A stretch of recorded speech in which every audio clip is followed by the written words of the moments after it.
औरंगाबाद पुणे महामार्गावरील गरवारे कंपनी समोर मध्यरात्री ट्रकचा भीषण अपघात झाला। या अपघातामध्ये मालवाहू ट्रकचे अक्षरशः 2 तुकडे झाले।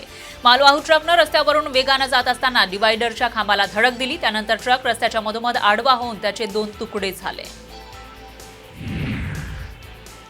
जालन्यातील तीर्थपुरीमध्ये 2 घरांवर दरोडा टाकण्यात आला। यावेळी दरोडेखोरांनी 2,87,000 रोकडसह 6 तोळे दागिन्यांवर डल्ला मारला। एकूण 5,87,000चा मुद्देमाल लंपास करण्यात आला।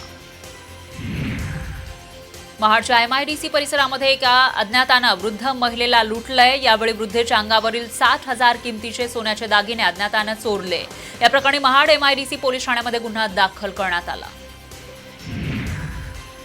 पुण्यातील सिंहगड कॉलेज वडगाव कॅम्पसच्या शेजारी आग लावली होती। वन विभागाच्या जागेमध्ये तोडलेल्या झाडांना ही आग लागली, मात्र आगीचं कारण अस्पष्ट आहे। नांदेड जवळच्या मालेगावातील 10 एकरवरील ऊस आणि गहू जळून खाक झालाय। शॉर्ट सर्किटमुळे ही आग लागल्याचा अंदाज आहे, तर या आगीमुळे शेतकऱ्यांचं मोठं नुकसान झालंय। हिंगोली जिल्हा सामान्य रुग्णालयामध्ये सोनोग्राफी करण्यासाठी येणाऱ्या गर्भवती महिलांना तासनतास डॉक्टरांची प्रतीक्षा करावी लागतेय। मुख्य म्हणजे या महिलांना तेवढा वेळ काहीही खाता येत नाही, त्यामुळे अन्न पाण्याविना त्यांना डॉक्टरांची प्रतीक्षा करावी लागते।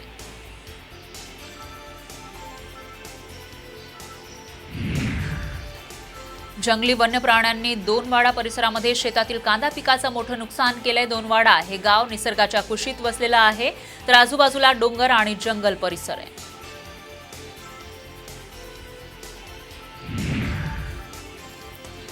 आमदार संतोष बांगर यांच्या विरोधात वंचित बहुजन आघाडीनं जोडे मारो आंदोलन केलं। बुलढाण्यातील स्थानिक जयस्तंभ चौक इथं हे आंदोलन करण्यात आलं। संतोष बांगर यांनी वंचित बहुजन आघाडीचे अध्यक्ष प्रकाश आंबेडकर यांच्यावर बिनबुडाचे आरोप केल्याची टीका करण्यात आली।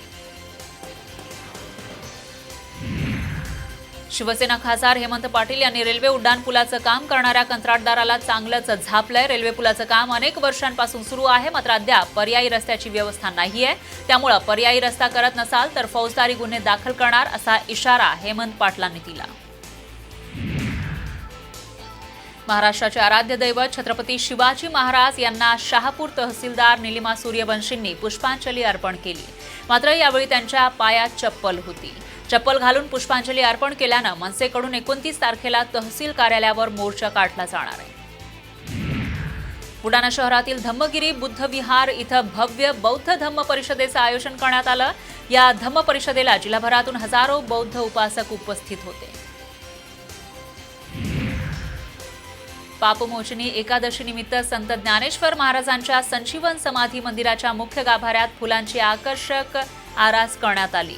मंदिर आणि गाभारा विविध रंगाच्या फुलमाळांनी सजवण्यात आला, त्यामुळे माऊलींचं रूप आणखीनच फुलून निघालं। कोल्हापुरात मध्यवर्ती बस स्थानकामध्ये प्रवाशाजवळील 25 तोळे सोन्यावर डल्ला मारण्यात आला। पोलिसाच्या पत्नीजवळील सोन्याची चोरी करण्यात आली। गायत्री मिथुन भाट या यात्रेनिमित्त मुंबईहून गावाकडे आल्या होत्या, यावेळी ही घटना घडली आहे।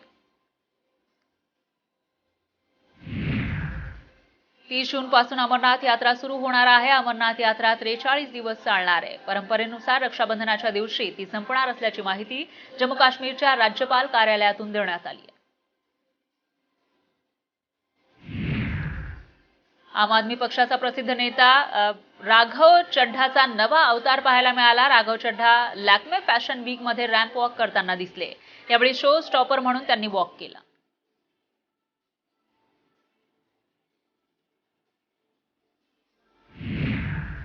दुचाकीवर 2 पेक्षा जास्त लोक बसल्याचं तुम्ही अनेकदा पाहिलं असेल। नियमांविरोधात असलं तरी बाईकवरून 3 जण सर्रास बसतात, मात्र या व्हिडिओमध्ये स्कूटरवर किती जण बसले हे मोजता मोजता तुम्हाला घाम फुटेल।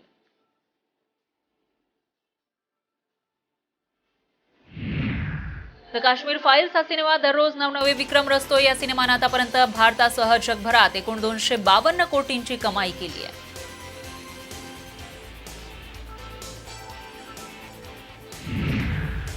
IPL मध्ये आज गुजरात टायटन्स विरुद्ध लखनौ सुपर जायंट्सची लढत होणार आहे। वानखेडे स्टेडियमवर हा सामना रंगणार आहे।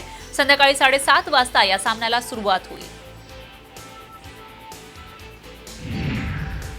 IPLच्या 15व्या सीझनमधील दुसऱ्या दिवशी डबल हेडरचा दुसरा सामना रोमहर्षक झाला। प्रथम फलंदाजी करणाऱ्या रॉयल चॅलेंजर्स बंगलोरनं पंजाब किंग्स समोर 206 धावांचं आव्हान ठेवलं. हे आव्हान पंजाबनं 5 गडी राखून पार केलं आणि सामना जिंकला.